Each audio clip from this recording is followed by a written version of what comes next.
ஆச்சி மசாலா எந்த சமையலும் ருசி தேடும் ரகசியம் 20 ரூபாய். நெல்லை மாநகராட்சி மேயர் ராமகிருஷ்ணனுடைய வீட்டுக்குள்ள அத்துமீறி நுழைந்து கொலை மிரட்டல் விடுத்ததா கைது செய்யப்பட்ட 2 இளைஞர்கள் நீதிமன்ற காவலுக்கு உட்படுத்தப்பட்டு சிறையில் அடைக்கப்பட்டிருக்காங்க. இந்த நிலையில் அவர்கள் கொடுத்திருக்கக்கூடிய வாக்குமூலம் பரபரப்பை ஏற்படுத்தி இருக்கிறது. கூடுதல் விவரங்களோடு இணைகிறார் செய்தியாளர் ராமகிருஷ்ணன். வணக்கம். என்ன வாக்குமூலம் கொடுத்திருக்காங்க ராமகிருஷ்ணன்?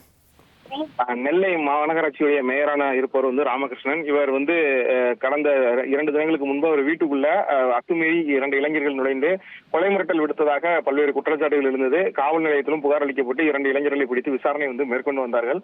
4 பிரிவின் கீழே வழக்கு பதிவு செய்யப்பட்டது. அதாவது அத்துமீறி வீட்டுக்குள் நுழைந்தது, ஆபாசமாக பேசியது, கொலை மிரட்டல் உள்ளிட்ட வழக்குகளும் பதிவு செய்யப்பட்டது. தொடர்ந்து பல்வேறு கோணங்கள்ல போலீசார் அவரிடம் விசாரணை மேற்கொண்டிருந்தாங்க. இந்த சூழல்ல தற்போது அவங்க இருவருமே, அந்த இளைஞர்கள் இருவர், அதாவது டவுன் பகுதியைச் சேர்ந்த முகமது அப்சல் மற்றும் அப்துல் அஜீஸ் ஆகிய இருவரும் நீதிமன்ற காவலுக்கு உட்படுத்தப்பட்டிருக்காங்க. சிறையில் அடைக்கப்பட்டிருக்கிறார்கள்.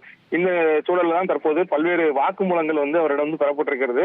அதன் அடிப்படையில போலீசாரும் தீவிர விசாரணையை மேற்கொண்டிருக்கிறார்கள். மேற்கொண்ட விசாரணை பல்வேறு கோணங்கள்ல நடந்து வருகிறது. 2 இளைஞர்களும் மது போதையில அவர் வீட்டுக்குள் நுழைந்திருக்கிறார்கள். ஏற்கனவே இளைஞர்களுக்கு கிரிக்கெட் போட்டி என்று நடந்தால் மேயர் ராமகிருஷ்ணன் பல்வேறு விளையாட்டு உபகரணங்கள் வாங்கி கொடுப்பது, அவர்களுக்கு கூட நன்கொடை வழங்குவது உள்ளிட்ட நிகழ்வுகளை மேற்கொண்டிருக்கிறார். இந்த சூழல்ல மது அருந்துவதற்கு பணம் இல்லாத நிலையில அவர் வீட்டுக்குள் அத்துமீறி நுழைந்ததாகவும், அவரிடம் கிரிக்கெட் போட்டிக்கான பேட் உள்ளிட்டவைகள் வாங்குவதற்கு பணம் கேட்பதற்கு வீட்டுக்குள் நுழைந்ததாகவும் அவர்கள் தகவல் தெரிவித்திருக்கிறார்கள். இருப்பினும் அவர்கள் அத்துமீறி உள்ள நுழைந்து பல்வேறு கோணங்கள்ல புகாரும் அளிக்கப்பட்டிருக்கிறது. தன் மீது அரசியல் ரீதியான அச்சுறுத்தல் இருக்கிறது என பல்வேறு கோணங்கள்ல மேயர் தரப்புல புகாரும் அளிக்கப்பட்ட சூழல்ல தற்போது அவர்கள் வாக்குமூலத்தை பெறப்பட்டு காவல்துறையில மாநகர உறுப்பினர்கள், மாநகராட்சி மேயர் தரப்புல அளித்த புகார்கள் உள்ளிட்டவைகளை வைத்து தீவிர விசாரணை தற்போது மேற்கொள்ளப்பட்டிருக்கிறது.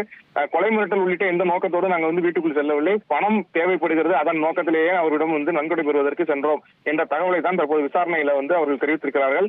இருப்பினும் காவல்துறை அதிகாரிகளிடம் பல்வேறு கோணங்கள்ல புகார் அளிக்கப்பட்ட சூழல்ல அந்த அனைத்து புகார்களையும் பெறப்பட்டு தற்போது பல்வேறு கட்டங்கள்ல விசாரணையை போலீசார் மேற்கொண்டிருக்கிறார்கள். உங்களுடைய விவரங்களுக்கு நன்றி ராமசுந்தரம். ஆச்சி மசாலா எந்த சமையலும் ருசி தேடும் ரகசியம் 20 ரூபாய்.